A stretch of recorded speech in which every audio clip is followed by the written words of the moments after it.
Hello everyone, welcome back to WS Cube Cyber Security. This is Ankur Joshi signing in. And आज की video में हम discuss करने वाले हैं forensic analysis of data breaches. अब आप जानते हैं डेटा ब्रीचेस एक बहुत ही बड़ा इशू है हर एक ऑर्गेनाइजेशन के लिए, राइट? अगर ऐसा कुछ होता है तो फॉरेंसिक्स एक्सपर्ट एनालाइज करते हैं कि ये कैसे हुआ। अब वो करा कैसे जाता है, चलिए उस पर बात करते हैं। लेट्स सपोज एक डेटा ब्रीच हुआ एक किसी भी XYZ कंपनी का, तो वो क्या करेंगे, digital forensics experts and incident responder को बुलाएंगे, जिसमें से इंसिडेंट रिस्पॉन्डर सबसे पहले मैनेज करेंगे कि क्या अभी के टाइम पर एक्शंस ऐसे हैं जो लेने चाहिए ताकि डेटा ब्रीच और ना हो या उससे और इम्पैक्ट ना हो, जैसे कि पासवर्ड्स को चेंज करना, डेटा को माइग्रेट कर लेना, राइट? ऐसे कुछ एक्शंस। लेकिन वहीं डिजिटल फॉरेंसिक्स एक्सपर्ट्स एनालाइज करते हैं लॉग्स को, वो चेक करते हैं इवेंट व्यूअर कि क्या इवेंट्स हुए एक पर्टिकुलर सिस्टम में, फाइंड आउट करते हैं किस सिस्टम से एक्सेस लिया गया, किस तरीके से डेटा ब्रीच हुई, क्या वो एक ह्यूमन एरर था, क्या वो एक सिस्टम एरर था, या फिर एक इनसाइडर थ्रेट था, क्या चीज़ें थी, वो एनालाइज कराई जाती है एंड एक्सपर्ट्स उसे अच्छे से एनालाइज करते हैं।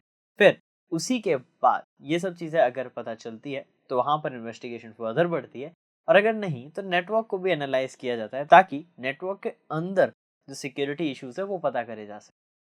तो ये चीज़ें यूज़ करी जाती है ताकि ये सारे सिनेरियोज को सेफ गार्ड करा जा सके। लेकिन यहाँ पर भी कुछ इश्यूज आते हैं कि डेटा ब्रीच में अगर किसी ने कुछ मालवेयर शेयर कर दिया या मालवेयर ऐड कर दिया जो कि अटैकर से कनेक्टेड था एंड उसका थ्रू अभी भी अटैकर एक्सेस ले रहा है, तो यहाँ पर digital forensic team and incident responding team दोनों साथ में काम करती है इस एरर को रिजॉल्व करने में। बट रिकवरी की बात अगर आती है तो यहाँ एक प्रॉब्लम नहीं, कई सारी प्रॉब्लम्स होती है, जिसमें से पहली प्रॉब्लम आती है लार्ज सेट ऑफ डेटा। देखिए, डेटा ब्रीच जब होता है कई बार अटैकर उसे ब्रीच करने के साथ साथ डिलीट भी कर देता ताकि रिकवर नहीं करी जा सके।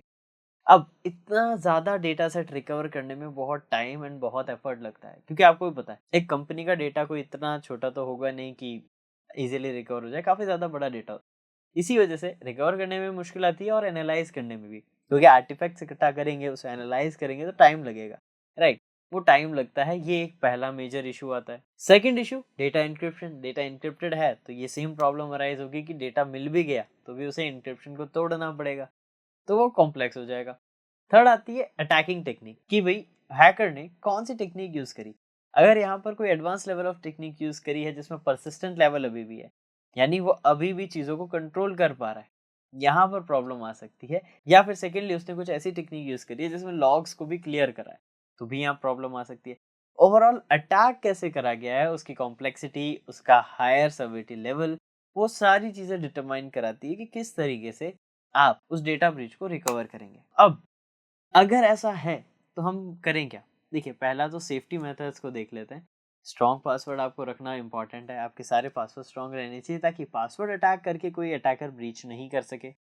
सेकेंडली, स्ट्रॉन्ग इंक्रिप्शन होनी चाहिए ताकि आप सेफली डेटा को हैक होने से बचा सकें। थर्डली, रेगुलर अपडेट्स आपको अप्लाई करने हैं अपने सिस्टम पे, अपने टेक्नोलॉजीज अगर आप खुद की कुछ बिल्ड करते हैं तो। नेक्स्टली, जो आपके यूजर्स हैं एंड जो आपके एम्प्लॉयज है वो कैसे उसे यूज कर रहे हैं वो मॉनिटर करिए। एंड नेक्स्टली, उन्हें ट्रेन भी करिए कि उन अपडेट्स को या उन फीचर्स को कैसे इफेक्टिवली एंड सिक्योरली यूज करा जा सके।